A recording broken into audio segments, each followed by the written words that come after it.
Hi friends, welcome to my channel. తమ్మునేలు చూస్తే అర్థమైపోయిన అలా మళ్ళీ ఉషా ఎక్కడికో పోయిందిరా అనేసి అనుకుంటురా. అనుకోమాకండి, నేను కూడా చెప్తా ఎందుకు పోయినాం ఎక్కడ పోయినాం. మేమైతే ఈరోజు అయితే మంగళవారం కాబట్టి గుడికి అయితే వచ్చినాం. పిల్లలు అయితే ట్యూషన్కి అయితే వెళ్ళారు. జర అయితే వర్షం అయితే ఉడిచింది. ఇంగియాలైతే గుడికి అయితే పోయినాం. ఈ వానకి తలస్నానం చేయాలన్న భయం అయింది. ఈరోజు అయితే శివాలయానికి, అయ్యప్ప స్వామి గుడికి, ఇంకా అన్ని గుళ్ళకైతే పోయి వచ్చినాం అనమాట.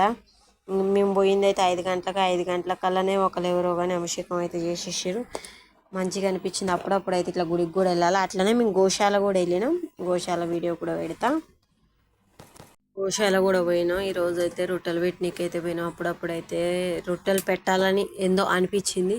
ఇంకా అందుకైతే పెట్టినాం. అవి అయితే చాలా ఆకలితో ఉన్నాయి అనమాట. చాలా ఏమంటారు, ఎట్లా ఆకలితో ఉంటే అట్లా ఆకలితో ఉన్నాయి అవి అయితే.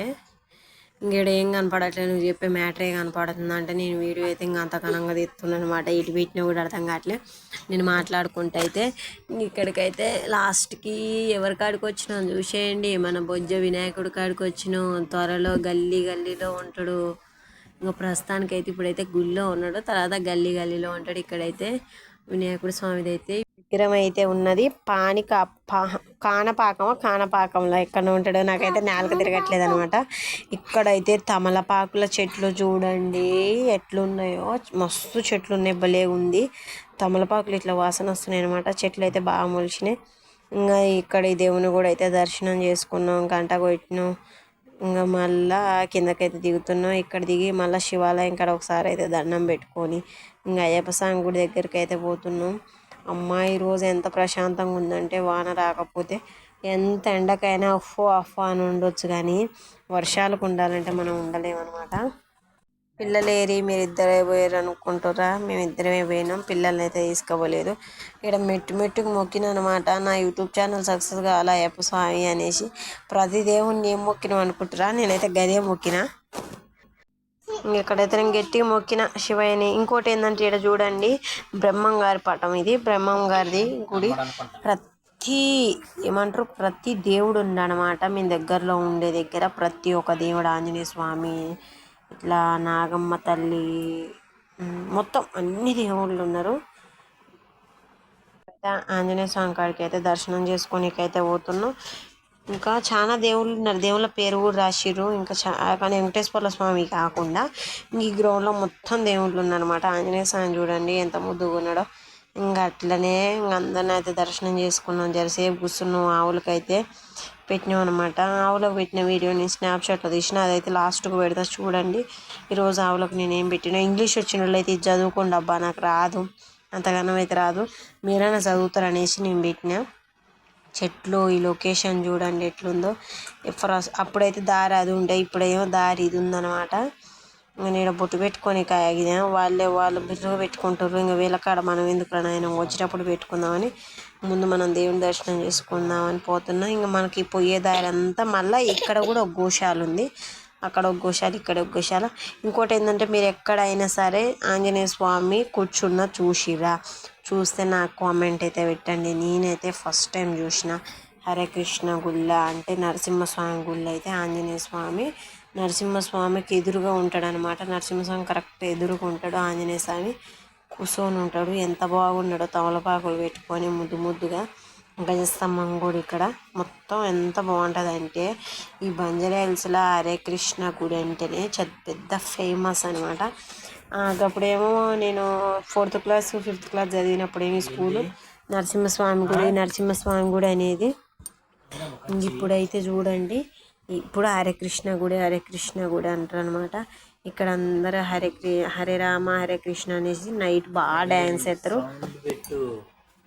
అట్లనే నరసింహస్వామికి ఆడపోయినా ఇంత కోనేరు ఉండాలబ్బా, గింతన్న. ఇంకా అది ఉన్నది ఆల్రెడీ ఉన్నది, అది ఇట్లా డౌన్కి ఉందనమాట. ఇప్పటికి చాలా తేడా వచ్చింది కదా, అందుకోసం అయితే అట్లా పక్కమ్మటే ఉండాలి కాబట్టి ఆడబెట్టిర్రు. ఇంకో చూడండి 2014 నుంచి ఎట్లుందో అట్లా అవన్నీ. నేను 2014 కాదు, అంత మునుపు నుంచే చూస్తున్నాను. అంటే అప్పటి నుంచి ప్రారంభం కట్టడం అనేది, కన్స్ట్రక్షన్ అనేది జరిగింది. అప్పటి నుంచి అయితే ఎక్కడికక్కడికైతే ఇంగ్లీష్ ఉన్న వాళ్ళకి ఇంగ్లీషు, హిందీలా, తెలుగులో మొత్తం రాసిరనమాట. ఇంకా మేము ఉండే ఇల్లు అయితే బ్లూ బిల్డింగ్, ఎట్లాగానే వస్తుంది చూడండి. ఆ బ్లూ బిల్డింగ్లో మేము ఉంటాం. లొకేషన్ అయితే సూపర్గా ఉందన్నమాట. ఎంత ప్రశాంతంగా ఉందంటే అప్పుడప్పుడు ఇట్లా గుడికి రావాలబ్బా, ఇంట్లో ఎప్పుడు ఉండేదే, ఎప్పుడు ఉండే పువ్వే, ఎప్పుడు ఉండే కూరే, ఎప్పుడు ఉండే జనాలు. అప్పుడప్పుడు గుడికి వస్తే కొద్దిగా ప్రశాంతంగా ఉంటుంది, కొద్దిగా పుణ్యం వస్తుంది. మనం చేసుకున్న పుణ్యం మన పిల్లలకి వస్తాయి అన్నమాట. అట్లా అని ఊరికే గుళ్ళకు తిరగవనట్లేదు, టైం ఉంటేనే తిరగండి. ఇక్కడ చూడండి మంచిగా ఎంత బాగుందో లొకేషను. నేనైతే ఇక్కడ ఆవులకైతే మళ్ళీ తీసుకొచ్చి అయితే పెట్టిన గిడ్డి. ఇవి అయితే ఎంత ఆకలితో ఉన్నాయండి, చాలా ఆకలితో ఉన్నాయి. అన్నిటికైతే పెట్టిన నేను 2 బుట్టలు అయితే తెచ్చి.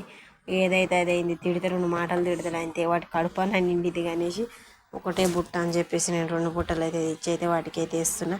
నాకైతే చాలా ప్రశాంతంగా అనిపించింది అనమాట వాటికైతే పెడుతుంటే. అవి చాలా ఆకలితో ఉన్నాయి. అందరూ వచ్చి కింద పెట్టిపోతారు, ఈ పైనకి ఎవ్వరు చూడరు. నేను డైరెక్ట్ చపాతీలు తీసుకుని అయితే పైకే వచ్చిన. మీరు ఏమని అనుకోండి, కింద కూడా ఆవులే అనుకోండి, కింద కూడా గడ్డి పెట్టిన అనమాట. పోయేటప్పుడు గడ్డి అయితే భలే మిషన్లో వేసి కట్ చేస్తాను. ఇంక ఇక్కడ నేనైతే ఫస్ట్ రొట్టెలు పెట్టినప్పుడు అయితే వీడియో తీయలేదు. అవి ఎంత ఆకలితో ఉండే మీదకి వస్తున్నాయి అనమాట, అందుకే నేను వీడియో తీయలేకపోయినా. ఇదైతే గడ్డి వేసినాక నేను తీసిన. ఇంకా ఆయన గడ్డి వేసేటప్పుడు తీసిండనమాట. ఈరోజు మా ఇంట్లో పూజ అయితే ఇలా జరిగింది ఫ్రెండ్స్. ఇంకా అట్లనే మా ఇంట్లో ఏందో వంట చూడండి, అన్నం, పెసరపప్పు తాలింపు, లైట్ పెసరపప్పు, పొట్టు లేని పెసరపప్పు తాలింపు అనమాట. మీరు కూడా అప్పుడప్పుడు గుడికి పోరండి, సూపర్గా ఉంటుంది. ఇంకా శ్రావణమాసం అయితే అయిపోయింది, ఇంకా వినాయక చవితి వస్తుంది. గల్లీలో దేవుడే ఉంటాడు. వినాయక చవితి అయిపోతే దసరా, ఇంకా దుర్గమ్మ, ఇంకా పండగలన్నీ వస్తాయి అనమాట. నా వీడియోస్ నచ్చినట్లయితే లైక్ చేయండి, షేర్ చేయండి, సబ్స్క్రైబ్ చేయండి. ఈ పప్పు తాలింపు గురించి ఏందో చూద్దాం, మనం మ్యాటర్లోకి వచ్చేద్దాం. పప్పు తాలింపు ఎత్తే నువ్వేంది పప్పు తాలింపు అందరికి వచ్చి నువ్వేంది కొత్తగా చూపించేది అనుకుంటారా? నేనైతే పెసరపప్పు ఉడకబెట్టినబ్బా, పసుపు వేసి జరంత ఉప్పు వేసి, ఇటు పక్క అయితే అన్నం వేసిన. తాలింపులు అయితే 2 అల్లం ముక్కలు, ఒక 3 ఎల్లిపాయ ముక్కలు, అట్లనే ఉల్లిపాయలు, కరివేపాకు, పచ్చిమిరపకాయలు, జీలకర్ర మొత్తం నల్లగా అయ్యేదాకా ఫ్రై అయితే చేసుకొని అయితే తాలింపు వేసిన. సూపర్ అంటే సూపర్గా ఉంది. ఇంకా అట్లనే చూసేయండి. నూనె డబ్బా తెచ్చిన, డబ్బాతో అయితే పోరాటం చేస్తున్నాం అనమాట. ఫస్ట్ అయితే మా ఆయన చేసిండు పోరాటం, తర్వాత మళ్ళీ నేను చేసిన. ఇంకా అటో ఇటో పోరాటం చేసి తీసినాం. ఇంకా అట్లనే మీకు మ్యాటర్ చెప్దాం అనుకుంటున్నా. వాటర్ అయితే ఇక చూడండి ఇట్లా పచ్చగా వస్తున్నాయి అనమాట. అవి రావటమే అట్లా ఎల్లో వస్తున్నాయి అనమాట. ఇంకా వాటిని అయితే నేనైతే బిందె కాబట్టి బిందెలో నీళ్ళు పోసిండు మా ఆయన. ఇంకా బిందె అయితే నేనైతే తీసి అయితే గ్యాస్ మీద అయితే పెట్టినా. ఇట్లా వేడివేడిగా తాగితే ఇప్పుడు మొత్తం దగ్గులు, జ్వరాలు, జలుబులు అవన్నీ వస్తున్నాయి. ఇట్లా వేడివేడిగా తాగితే జ్వరం మంచిగా ఉంటుంది, ఏ రోగాలు రాకుండా ఉంటాయి అనమాట. మొత్తం వాటర్ అయితే కల్తీ, డ్రైనేజ్ అవన్నీ వస్తాయి కాబట్టి ఇంకా అట్లనే చూసేయండి. ఈ ఫ్రూట్స్ని ఏమంటారో కామెంట్ అయితే పెట్టండి. ఇంకైతే కొన్ని పెద్ద గడ్డయి అయితే పడేస్తున్నా. ఇదైతే మేడం వాళ్ళ ఇంట్లో. వీటిని ఏమో అంటారు అబ్బా, కానీ నాకు తెలియట్లేదు. దిబ్బలేగున్నాయి.